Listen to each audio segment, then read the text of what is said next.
69,000 शिक्षक भर्ती मामले में रोज नए खुलासे हो रहे हैं।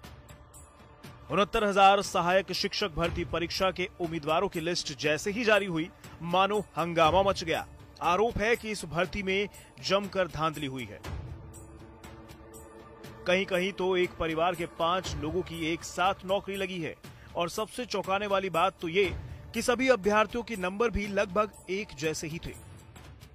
लेकिन इस बीच प्रयागराज से एक ऐसी घटना सामने आई है जिसे सुनकर आप भी चौंक जाएंगे। दरअसल यहां से एक महिला उम्मीदवार के नाम के कारण विवाद खड़ा हो गया है। इस लिस्ट में अर्चना तिवारी ने बाजी मारी है, जबकि उनकी मार्कशीट में कैटेगरी ओबीसी लिखी हुई है, जिसे लेकर लोगों ने आपत्ति जताई है। दरअसल आजमगढ़ के एक गांव से ताल्लुक रखने वाली अर्चना की मार्कशीट सोशल प्लेटफॉर्म पर वायरल हो गई है। सभी सवाल उठा रहे हैं कि जो उम्मीदवार नाम से जनरल कैटेगरी का हो, उसका सिलेक्शन ओबीसी कैटेगरी में कैसे हो गया।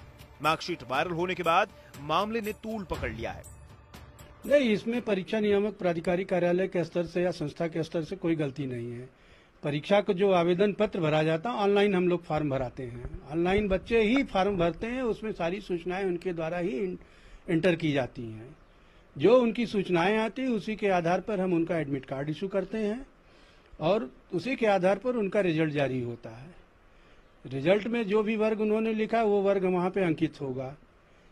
सिलेक्शन होने के बाद, यहाँ से पास आउट होने के बाद बेसिक शिक्षा परिषद द्वारा जब जिला आवंटित किया जाएगा, वहाँ पे और उनके मूल अभिलेखों जो उन्होंने फॉर्म में सबमिट किए हैं मूल अभिलेख के संबंध में, उसका उसमें सत्यापन होता है।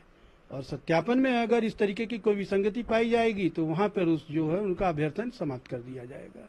उसके लिए जिला समिति होती है, वहाँ पर जिला समिति निर्णय लेती है और उसके आधार पर इनके अभ्यर्थन के संबंध में निर्णय ले लेगी। अगर अभ्यर्थी से कोई गलती हुई थी, क्या उसमें त्रुटि को दूर करने की कोई संभावना रहती है? नहीं, ऐसा कुछ नहीं। हम लोग ऑनलाइन जब आवेदन लेते हैं तो उस समय अभ्यर्थी को ये निर्देश रहता है कि आप इसका एक प्रिंट ले करके उसको एक बार चेक कर लीजिए। चेक करने के बाद अगर उसमें कोई त्रुटि है तो उस त्रुटि को ठीक करके तब उसके बाद फाइनली उसको सबमिट कीजिए।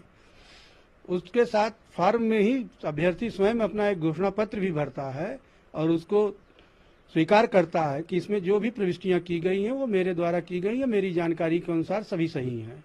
और अगर इसमें कोई विसंगति होती है तो उसके विरुद्ध विधिक कार्रवाई करने के लिए परीक्षा संस्था अधिकृत होगी। वहीं इस मामले पर अर्चना के परिवार ने दावा किया है कि वे लोग गोसाई हैं और गोसाई ओबीसी में आते हैं। टाइटल तिवारी है लेकिन वो लोग ओबीसी हैं। अर्चना तिवारी की मार्कशीट देखें तो 10वीं 12वीं उन्होंने यूपी बोर्ड से की है, जहां 10वीं में उन्हें 600 में से 419 मार्क्स आए थे। वहीं कक्षा 12वीं में उन्होंने 500 में से 394 मार्क्स हासिल किए थे। उन्होंने VVSPU जौनपुर कॉलेज से अपनी ग्रेजुएशन की पढ़ाई की। ग्रेजुएशन में उन्हें 1800 में से 1170 मार्क्स मिले हैं। इसके बाद उन्होंने इसी कॉलेज से बीएड का कोर्स किया। अर्चना तिवारी प्राइमरी UPTET की परीक्षा में शामिल हुई, जिसमें उन्हें 150 में से 115 मार्क्स मिले हैं। आपको बता दें, इलाहाबाद हाईकोर्ट की लखनऊ बेंच ने उत्तर प्रदेश में 69,000 सहायक शिक्षकों की भर्ती प्रक्रिया पर अंतरिम रोक लगा दी है। दरअसल याचिकाकर्ताओं ने सहायक शिक्षकों के घोषित रिजल्ट में कुछ प्रश्नों की सत्यता पर सवाल उठाए थे। इस पर सुनवाई करते हुए कोर्ट ने भर्ती प्रक्रिया पर रोक लगा दी है।